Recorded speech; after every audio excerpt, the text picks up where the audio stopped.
This project is ZigBee based garage door control from inside car. Here Arduino connections are Arduino and its daughter board along with power supply, 16:2 LCD display. ZigBee connected to Arduino UART port. Here DC motor controlled by L203D which is connected to Arduino digital pins.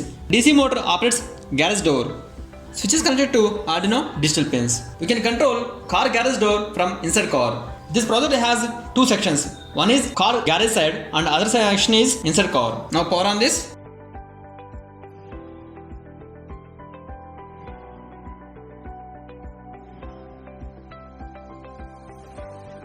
We can open and close garage doors from inside car by pressing these keys.